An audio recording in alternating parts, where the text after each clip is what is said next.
Halo Sobat Sukses, kembali ketemu dengan saya di Siddhartha. Kali ini kita akan belajar bagaimana Anda melakukan budgeting yang baik untuk usaha Anda di menjelang akhir tahun. Setelah yang satu ini.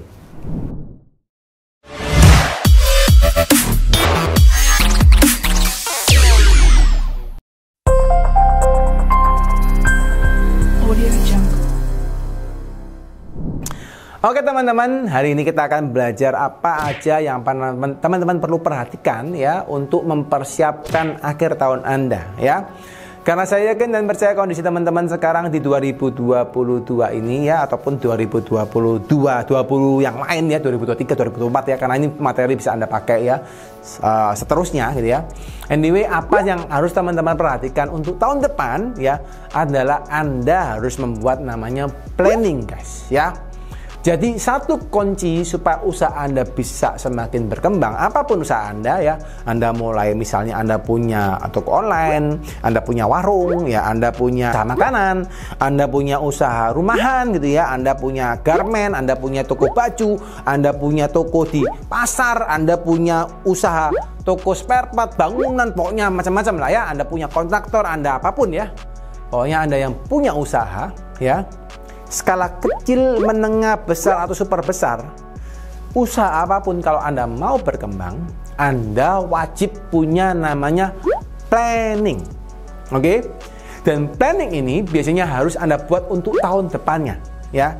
3 tahun, 5 tahun berikutnya Anda harus punya goal. Oke? Tapi tahun depannya Anda harus punya planning yang tertulis. Oke?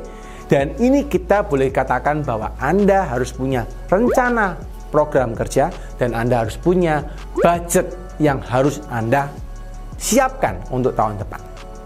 Oke? Nah, sekarang pertanyaannya, kenapa ini penting sekali untuk Anda lakukan? Nah, banyak usaha ya, mungkin teman-teman juga pasti ngerasakan gitu ya, kalau Anda sebagai pengusaha, oke? Ya. Ketika Anda sebagai pengusaha, pasti Anda sekarang yang Anda lakukan, Anda berusaha mati-matian untuk memperjuangkan usaha Anda berkembang. Oke? Kalau di awal Anda pasti mati-matian. Nah, tapi pada sampai titik tertentu, ketika Anda masuk ke dalam zona nyaman ini yang akhirnya membuat kita, mohon maaf, agak terlena. Ya. Dan seringkali, kadang-kadang pengusaha ketika dia tidak mempunyai mimpi yang besar, akhirnya apa? Dia melupakan apa yang harus dikerjakan dan akhirnya dia terlena dengan, mohon maaf, rasa malas, rasa nyaman, dan akhirnya dia tidak melakukan sesuatu yang lebih untuk usahanya. Ya, nah ketika dia jalan usahanya, ya udah jalan aja gitu ya. Usahanya jalan, ya jalan aja. Akhirnya ya gimana? Mungkin yang terjadi usahanya akan jalan di tempat teman-teman. Dan saya sering kali menemuin orang-orang seperti itu, di mana usahanya sudah berjalan lama, tapi ya gitu-gitu aja. Oke?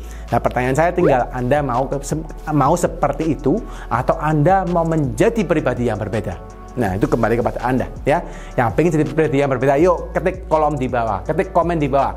Ya kok, saya mau jadi yang berbeda. Saya mau menjadi pribadi yang berbeda. Oke?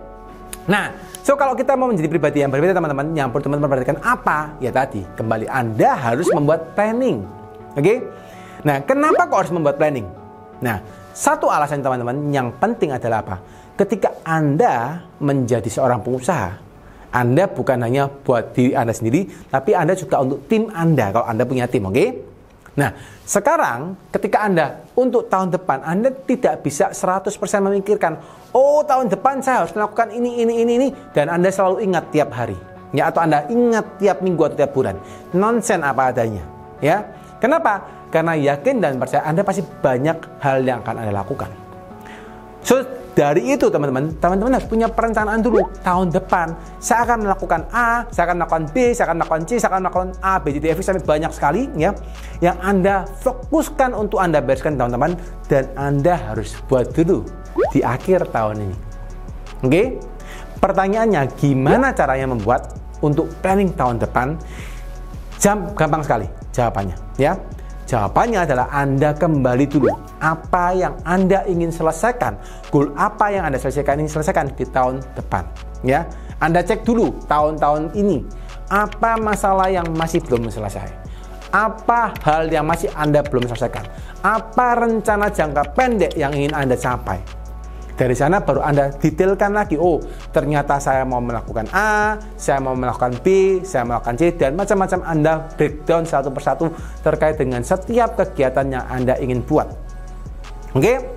Nah, dari sana teman-teman, Anda tahu goalnya, Anda tahu rencananya. Baru dari situ Anda harus planningkan lagi berapa budget yang ingin Anda keluarkan. Nah, seringkali ketika kamu ngomong budget, banyak yang tanya, kok Pak, gimana sih Pak caranya membuat budget? Karena saya nggak tahu, saya nggak pengalaman. Saya nggak ngerti Pak caranya membuat budget yang benar. Karena budget itu selalu ngomong soal angka. Saya gampang Pak jualan Pak, tapi kalau ngomong soal angka, saya bingung Pak membuat budgetnya. Oke? Nah sekarang teman-teman, kalau Anda pengen membuat sebuah budget, yang paling simpel adalah Anda harus tahu dulu histori keuangan Anda tahun-tahun sebelumnya seperti apa. Oke? Jadi ini cek, oh misalnya beberapa tahunnya lalu, misalnya sekarang 2022, Anda lihat 2021, 2020, 2019. Gimana sih histori keuangan Anda? Oh ternyata omset saya di 2019 misalnya 1 miliar. Oh omset saya di tahun 2020 2 miliar. Oh 2021 3 miliar. Oke, berarti ada kenaikan di sana. Ya, sekarang dari naik 3 miliar ini Anda mau tentukan, Anda set dulu goal. Tahun ini saya mau omsetnya berapa. Jadi omset itu juga harus teman-teman set. Ya, Anda harus tentukan. Bukan Anda, oh yang penting saya dapat omset ya sudahlah, puji Tuhan, syukur alhamdulillah. Bukan gitu guys. Omset pun Anda harus tentukan dulu, set dulu.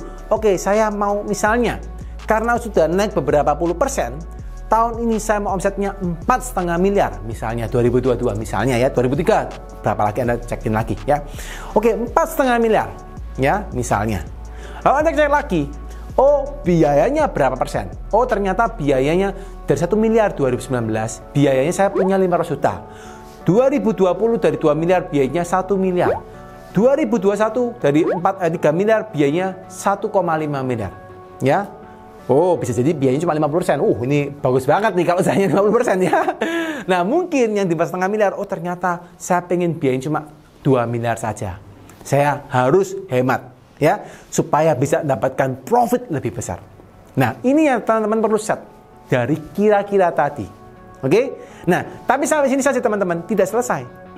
Yang harus teman-teman lagi breakdown dari total biaya tadi. Anda bagi per kegiatan. Anda bagi budgetnya kalau Anda sudah punya macam-macam tim ya, Anda sudah punya departemen ya, maka yang Anda lakukan adalah apa? Anda bagi lagi masuk ke masing-masing departemen itu butuh berapa besar. Anda bagi lagi, oh ternyata departemen marketing butuh kira-kira sekian persen, departemen finance butuh sekian persen, departemen operasional butuh sekian persen, departemen HR butuh sekian persen. Nah Anda budgetin.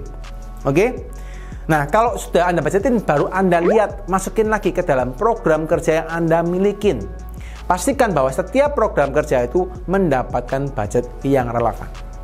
Nah, ini salah satu hal yang ketika teman-teman perlu perhatikan ketika Anda membuat budget. Nah, pertanyaannya, bagaimana memastikan bahwa budget ini bisa terrealisasi dengan baik di tahun depan? Ya. Nah, yang perlu teman-teman perhatikan dari budget tadi yang segitu besarnya, saya ngomong dulu dari sisi omset. Oke? Banyak yang berkata ketika, Pak, saya punya target omsetnya 4,5 M, Pak. Sering kali nggak tercapai, Pak. Kenapa? Karena angkanya terlalu besar, teman-teman. Dan bisa jadi Anda pusing. Nah, supaya ini bisa tercapai 4,5 M, misal kalau di budgetnya tahun depannya 4,5 M ya, maka yang harus teman-teman lakukan adalah apa? Anda harus pecah dulu budgetnya. 4,5 M, kalau Anda breakdown per bulan, Anda butuh omsetnya berapa sih per bulannya? Oke, misalnya Anda punya omsetnya, let's say 1 bulannya 300-400 juta sebulannya. Oke, Anda breakdown lagi per harinya, kira-kira saya harus jualan berapa banyak?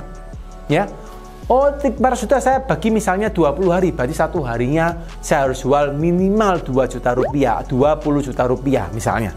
Ya, 20 juta rupiah per salesnya itu berapa lagi? Anda breakdown dulu satu persatu sampai ketemu, oh kira-kira per sales satu hari harus closing sekian banyak.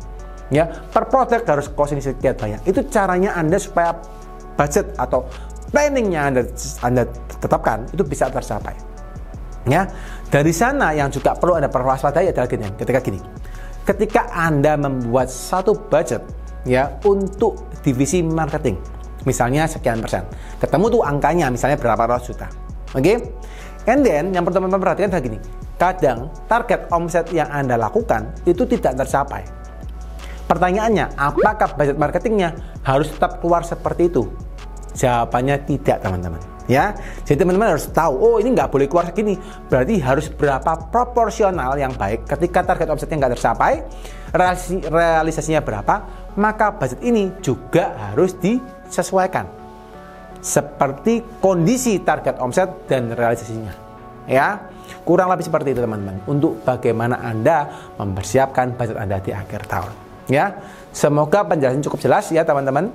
By the way teman-teman, kalau teman-teman ingin belajar lebih jelas bagaimana Anda bisa membuat budget, Anda bisa belajar di pelatihan yang kami lakukan ya, atau Anda boleh ikut juga member di dalam BSM yang sudah kami buat, karena di sana kami juga akan memberikan pelatihan-pelatihan soal budget yang lebih jelas ya, karena kalau secara video yang kami buat sekarang mungkin teman-teman hanya punya gambaran ya, tapi kalau Anda pengen belajar lebih jelas, Anda boleh lihat link di bawah, Anda pelajarin banyak sekali link yang kami berikan dan Anda bisa lihat untuk mempelajari budget gimana caranya ya.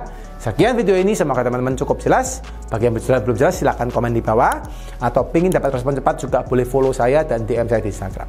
Sekian, semoga teman-teman selalu diberkatin, selalu happy dan selalu berbahagia.